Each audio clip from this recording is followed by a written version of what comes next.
My name is Lydia. I'm an expert and dealer in authentic ancient Greek, Roman, Biblical, Byzantine coins and artifacts. I run a website called trustedcoins.com, where at the time of the making of this film you have access to over 6,700 authentic ancient items available for sale.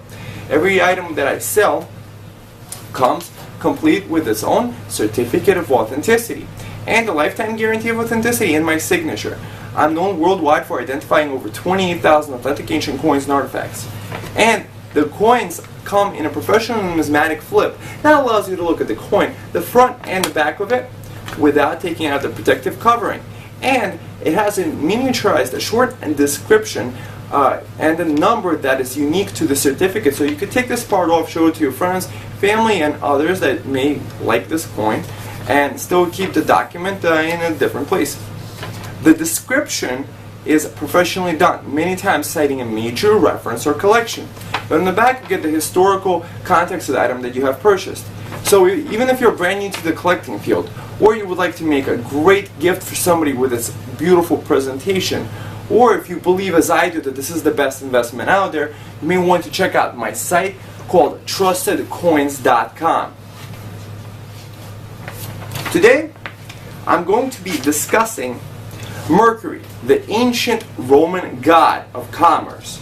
This is what Mercury looked like. There's a statue of him.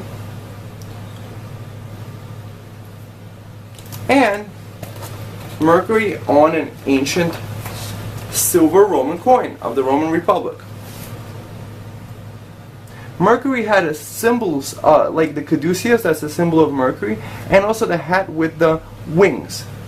So this is a very beautiful coin that I have in my store. You may want to check that out. I have other coins depicting Mercury too, which is rather interesting.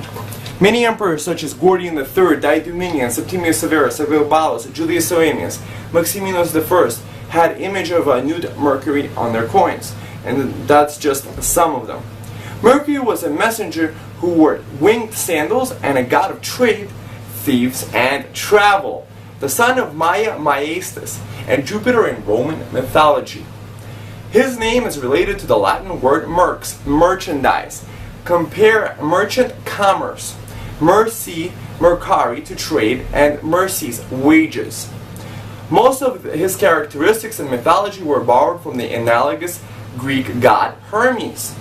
Latin writers rewrote Hermes' myths and substituted his name with that of Mercury.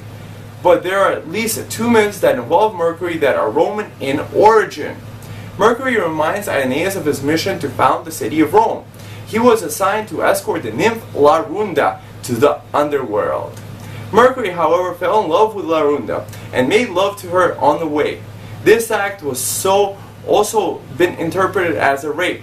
Larunda thereby became mother to two children, referred to as Lares, invisible household gods. Mercury has influenced the name of many things in a variety of scientific fields, such as the planet Mercury and the element mercury. The word mercurial is commonly used to refer to something erratic, volatile, or unstable, derived from Mercury's swift flights from place to place. He is often depicted holding the caduceus in his left hand, which is a staff that has two serpents entwined around it. That's used as a medical symbol too nowadays, at least on pharmacies. Like Hermes, he was also a messenger of gods and a god of trade, particularly of grain trade. Mercury was also considered a god of abundance and commercial success, particularly in Gaul. Mercury carried Morpheus' dream from the valley of Somnus to sleeping humans. His myths are connected with the myths of Vulcan created a net out of an unbreakable steel so that he could catch Venus, the goddess of beauty, and Mars, the god of war, in the act of making love. Vulcan managed to catch them, but afterwards Mercury stole the net from the blacksmith god so that he could catch Chloris, a nymph who he admired. Chloris was tasked with flying after the sun while it rose and scattering lilies, roses and violets behind. Mercury's temple in the Circus Maximus between the Aventine and Palatine hills was built in 495 BC. This was a fitting place to worship a swift god of trade and travel, since it was the major center of commerce as well as a racetrack.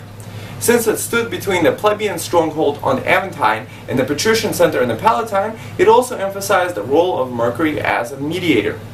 He had a major festival on May 15th, the Mercurialia. During the Mercurialia, merchants sprinkled water from his sacred well near the Porta Capena on their heads. So visit my site trustedcoins.com to buy authentic coins of the god of trade, Mercury. Thank you.